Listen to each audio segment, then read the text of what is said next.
सभी को नमस्कार। इस बार इंग्लैंड में जुलाई और अगस्त के महीनों में लगभग 2 माह, लगभग 1 माह रहना हुआ और कुछ संग्रहालयों में भी जाना हुआ। टेट म्यूजियम नाम से 2 संग्रहालय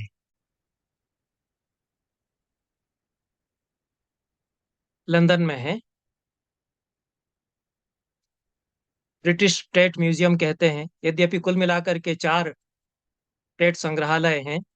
सभी कला की अनुपम धरोहर को संजोए हुए हैं और लंदन शहर में ही पुराना टेट संग्रहालय और नया टेट संग्रहालय, ये 2 चित्रकला के बहुत बड़े संग्रहालय हैं। जो नया टेट संग्रहालय है, उसकी तो बिल्डिंग, उसका भवन इतना विशाल है कि कई घंटों में लगातार चलते जाने पर आप उसकी यात्रा दिन भर में पूरी कर सकते हैं और उसकी कलाविधियां बहुत बड़ी बड़ी हैं। पुराना जो टेट संग्रहालय है, उसमें 18वीं और 19वीं शताब्दी की चित्रकला की अनुपम निधि यूरोप की संजोई गई है। और जो यूरोप के, विशेष रूप से इंग्लैंड के जो बड़े चित्रकार इस युग के हैं, पूरी 2 शताब्दियों के, उनकी अनेक कलाकृतियां, उनके चित्रांकन यहाँ पर मूल रूप में सुरक्षित हैं। उसमें अनेक जो जाने माने चित्रकार हैं, उनकी भी कलाकृतियों को देखने का यहाँ अवसर मिला। विशेष रूप से JMW टर्नर, उनके चित्रों से मैं प्रभावित हुआ और उनके 2 चित्रों पर मैं विशेष बात करना चाहता हूँ।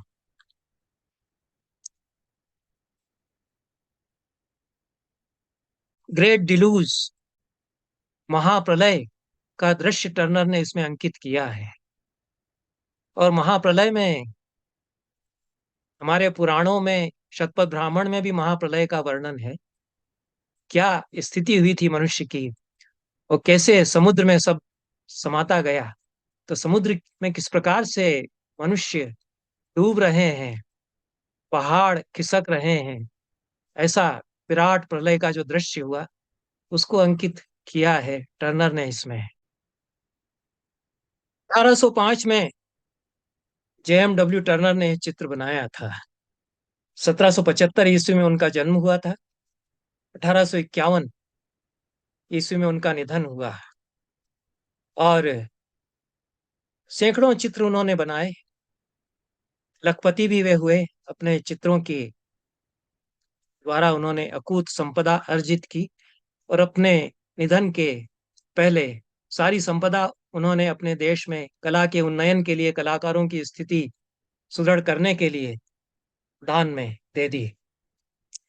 यह बाइबिल में वर्णित महाप्रलय के दृश्य को अंकित करने वाला जो उनका चित्र है, इसमें धाड़ मारता सागर चित्रित है और तूफान का दृश्य अंकित किया गया है।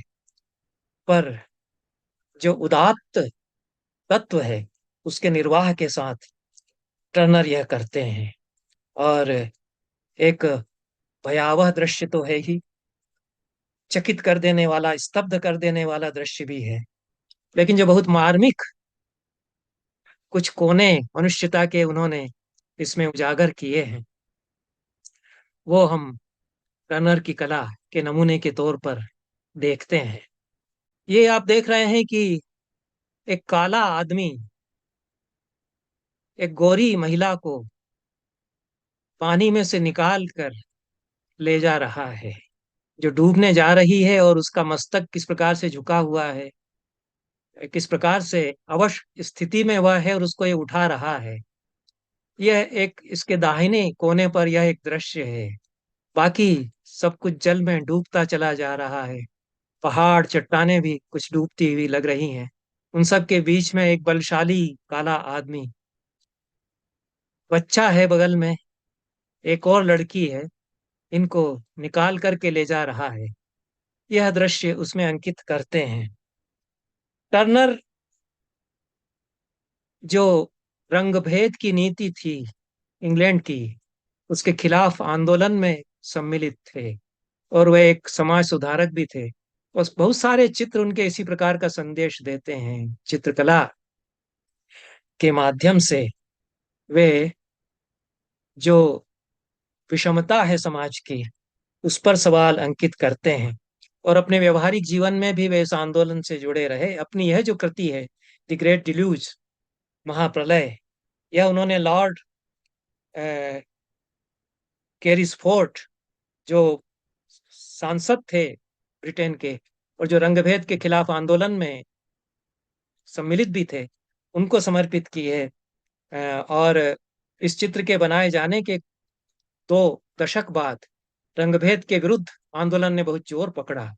और ये जो मित्र थे इनके, लॉर्ड कैरिसफोर्ट, इन्होंने इसके खिलाफ कानून बनवाने में भूमिका अदा की। कलाएं इस प्रकार से मानवता की रक्षा करने के लिए संकल्पित होती हैं, यह हम इसमें देखते हैं। यह एक दृश्य है, और पूरा चित्र एक बड़े कैनवस पर अंकित किया गया है। कई इसमें दृश्य इस प्रकार के हैं। अ, महाप्रलय के समय जो कुछ घटित हो रहा है, और मनु किस प्रकार से नौका लेकर के जाते हैं, उनको महामत्स्य ले जाता है, यह तो हमारी कथाओं में बताया गया है। इससे मिलती जुलती कथाएं जो ग्रीक आख्यान है उनमें मिलती हैं, जो मिस्र देश के, इराक के प्राचीन आख्यान है उनमें भी मिलती हैं। और टर्नर ने तो अफ्रीकन व्यक्ति को उसमें बना दिया है, अफ्रीका से आया हुआ आदमी, जहाँ संस्कृति का पहला अवतरण हुआ। यह बाईं ओर का कोना है उसका, जिसमें आप जिसमें हम देखते हैं कि पेड़ टूट करके धसक रहे हैं, पहाड़ धसक रहे हैं, और उसके नीचे कुछ लोग हैं, और जो बचने के लिए छटपटा रहे हैं। उसका एक बड़ा दृश्य अंकित करते हैं इसमें JM W टर्नर। यह उनका एक चित्र है जो इस दृष्टि से महत्वपूर्ण माना गया है। यह दूसरा चित्र है टर्नर का, और ये बड़ा इंटरेस्टिंग है, बहुत रोचक है। विंडसर कासल हम लोगों ने देखा, बहुत भव्य प्रासाद है, प्राचीन कलाकृतियां उसमें है, पूरा इतिहास है इंग्लैंड के शासकों का।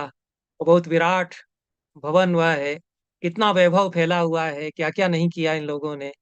उसको चित्रित किया है टर्नर ने, लेकिन पृष्ठभूमि में है, बाहर धूसर सी उसकी एक छवि, झलक विंडसर कासल की पीछे पीछे है। और सामने जो दृश्य है, यह 18वीं शताब्दी का कृषि प्रधान इंग्लैंड है। इंग्लैंड में घूमते हुए हमें लगा कि जितना लंदन में महानगर में हम देखते हैं, वही इंग्लैंड नहीं है। और एक पूरी कृषि संस्कृति है, गांव है, खेती बाड़ी खूब होती है। तो यह जो 200 साल पहले का इंग्लैंड है, विंडसर कासल है, उसके नीचे एक पूरा खेती बाड़ी का दृश्य है, खेत खलिहान है, और ट्यूलिप की खेती, उसका दृश्य बताया गया है। और किसान हैं, महिलाएं हैं, मजदूर लोग हैं, गाय, पशु भी हैं। ये जिस प्रकार से रंगों का चयन करके और पूरे दृश्य को उकेरा है टर्नर ने, उसमें लैंडस्केप पेंटिंग की जो खूबी है वह सामने आती है। और अलग अलग गतिविधियों में लगे हुए लोग क्या क्या कर रहे हैं, बड़ा एक अध्ययन भी उस समय के कृषक समाज का टर्नर इसमें प्रस्तुत करते हैं। तो यह टर्नर का दूसरा चित्र है। उसका एक कोना इस दृष्टि से भी हम देख सकते हैं, जिसमें विंडसर कासल, उसके नीचे कुछ पेड़ हैं, और धूसर वर्ण में उसको उन्होंने चित्रित किया है।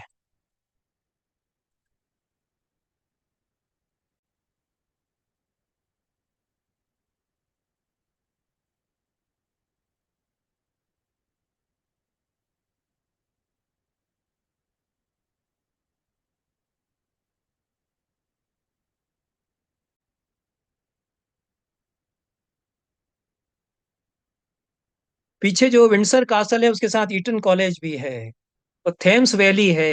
विंडसर कासल के नीचे नीचे जो आप देख रहे हैं, ये पूरी थेम्स नदी की वादी है, और ऐतिहासिक पूरा दृश्य है। लेकिन जो पूरी कंट्रास्ट में गतिविधि है, वह खेती बाड़ी की गतिविधि है। और शरद ऋतु में जो फसल कटती है, उसका दृश्य है यह। बड़े पैमाने पर उसकी खेती उस समय होती थी। और पूरा लैंडस्केप उसमें कल्पना के साथ में जो पर्यवेक्षण है टर्नर का, उसका उन्होंने अच्छा विनियोजन किया है। कुल मिलाकर के एक अच्छे चित्रकार की एक कलाकृति है।